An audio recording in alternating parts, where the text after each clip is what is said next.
All right, Coach Garvey, we're heading into Week 10, sitting at 4-5. Won our last two games in a row. Seems like the offense is really starting to come along here in the last month or so. Talk about your game against Grove City. It was 2 weeks ago, since we didn't get a chance to talk about it last week because of the bye. Just what you guys were able to do and how you were able to put up the kind of offensive numbers that you did.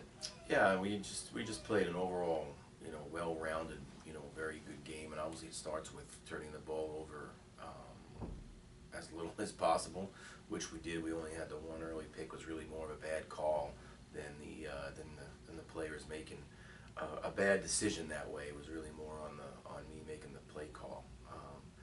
But we were able to do some nice things in the run game, get a body on a body, and then let Jalen kind of work in the back end of their defense and make some people miss. So all in all, a very good offensive effort and good defensive effort, and special teams was we did very well as well. So a good all around team win. You mentioned Jalen Holmes. Let's just expound a little bit more on how special that his game was. You talk about 26 carries for 341 yards, which is a new single game conference record. He also added 4 touchdowns from a long distance out. I think it was 3 touchdowns over 40 yards. Yeah. Just talk about the special kind of season that he's having this year and what he was able to do. Yeah, well, I mean, he's taken all the basically majority of the carries, which he hasn't done yet in his career. He came back and had a great off season in the summer, and in the off season got himself in great shape, and it's really paying dividends. He's just been having a great year. Obviously, with the experience we do have up front is obviously a big factor of that as well, and all that experience is that front, that O-line has played a whole bunch of snaps for us and is a very experienced group. So certainly that helps quite a bit in the production of the run game right now. So, but Jalen's done a nice job overall with regards to getting in shape and getting himself ready to play this year, and he's been a very productive player for us for sure. Not just the one game, but it seems like all season he's had 6 games of 100 yards or more. He's now the single season leading rusher in Bethany history. So there's been no player in history of Bethany that's had a better year than him as a running back. What does he do in the backfield, and once he gets to that second level, that allows him to be so successful? Yeah, I mean, he's a very good player. I mean, honestly, he can make people miss. He can run with some power. He's a strong kid.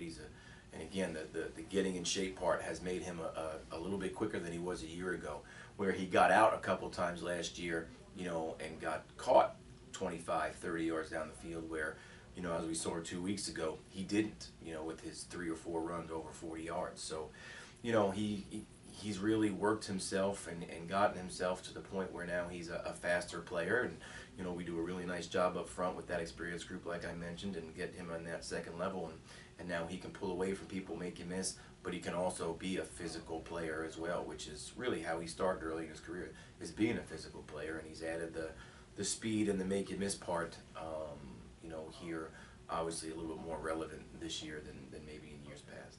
Another key cog in the offense is obviously senior Eric Blaine, who eclipsed 4,000 career receiving yards, 5,000 career all-purpose yards. Just another solid season, third year with over 1,000 yards receiving. Looking back on his career now that we're in his final regular season game, what kind of player has he meant to the program? I mean, he's meant everything. I mean, he's just a great player, a great leader. On and off the field, he's done very well here and having a great, college football career as a student athlete. So, he's just a very competitive kid, like we've always said. I mean, he's as competitive as a guy we got in the program, has a lot of pride in his own work, and is just a very, very talented kid, and he's proven that over the course of his career here, and the stats prove that. Let's move on to this week. We got Week 10 coming up, looking to get 5-5 on the year. Saint Vincent kind of stands in the way of that, and head coach Rondell Ciato. What do you know about the Bearcats and coming in this week? Well, I know they're a good team. A year ago they beat us, and we feel that we didn't play very well there.